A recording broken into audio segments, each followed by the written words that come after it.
Bien, bon, bonjour ou bonsoir à tout le monde. Nous nous retrouvons une fois de plus avec Maurice Genevoix pour une historiette numéro 2 sur le sujet éteindre le feu. Maurice Genevoix, je vous le rappelle, lieutenant qui était dans la tranchée, a vu au loin sur la gauche des lueurs, des gens qui avaient allumé des feux, des Français forcément. Alors il bondit hors de la tranchée, il court vers le bois, il franchit la lisière et il tombe sur une assemblée de cuistots. Et là il leur donne de tout éteindre. Et on lui dit les beefsteaks et les frites et le riz et tout ça. Alors que va-t-il se passer? Bougon mais docile, les cuistots s'exécutent, étouffent les flammes sous des mottes de terre, des poignées de feuilles pourries. Vous avez bien compris pourquoi, et évidemment c'est pour ne pas être repéré par les Allemands. Voilà.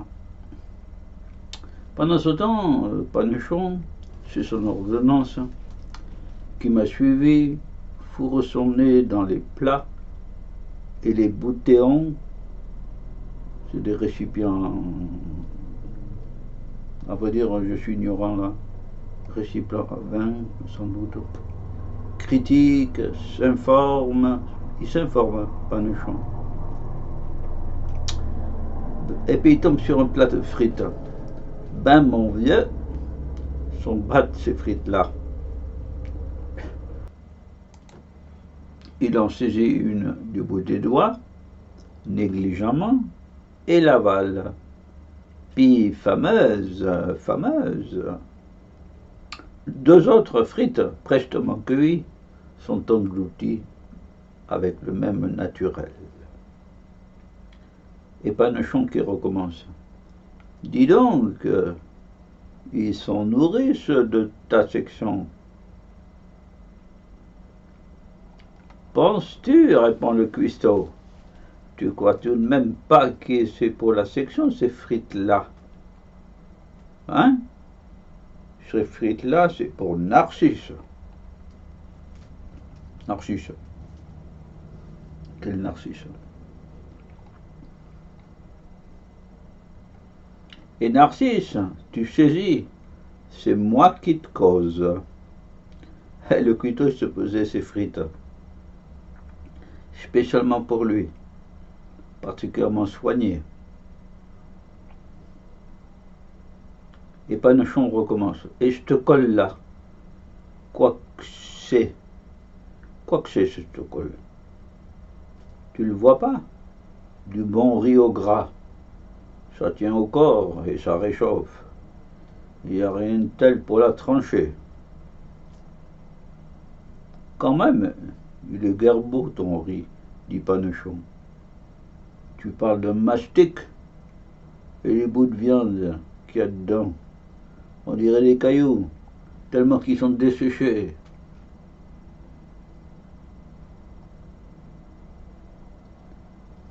Alors le cuistot, t'en fais pas. Il y aura d'autres petits beefsteaks qui sont tendres et bien juteux. Vise-moi cette barbacle, si c'est beau. Vise-moi ça, va. Saisis en dessous et rose en dedans. Sans me vanter quand je veux, je sais y faire, dit le cuistot.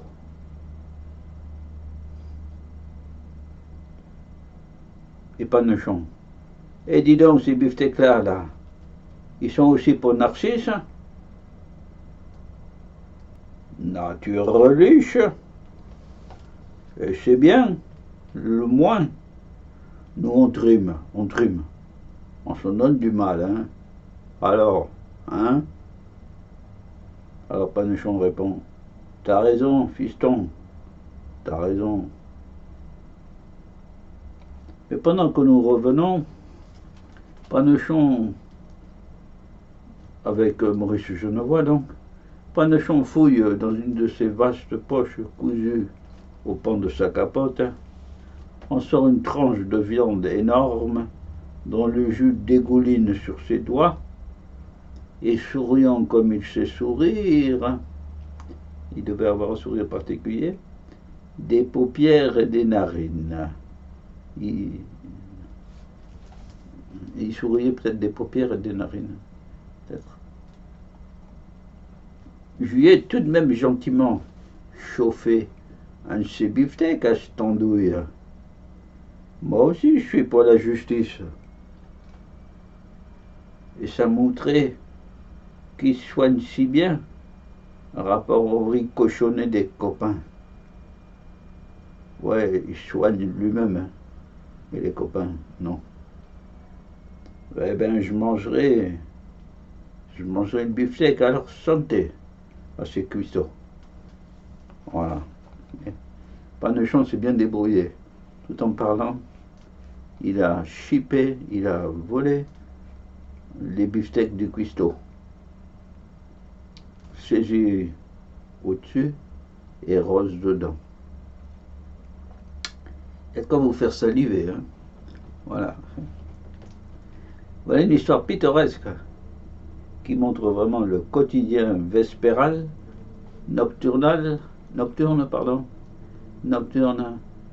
des poilus de 14, des cuistots. Les cuistots. Les cuistots qui n'étaient là que pour 2 jours, le temps de faire la cuisine à la section, et remplacé peut-être par l'autre, je ne sais pas.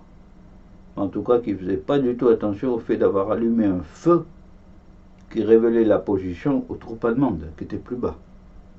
Voilà. C'était peut-être le dernier beefsteak qu'ils ont mangé pour certains. Voilà. Mais ceci étant dit, je vous souhaite de manger de bons beefsteaks aussi, pour ceux qui aiment la viande. Voilà. Et sinon, eh bien, de continuer à faire toutes vos activités et d'y réussir. Voilà. Cuire de la viande, c'est une de ces multiples activités.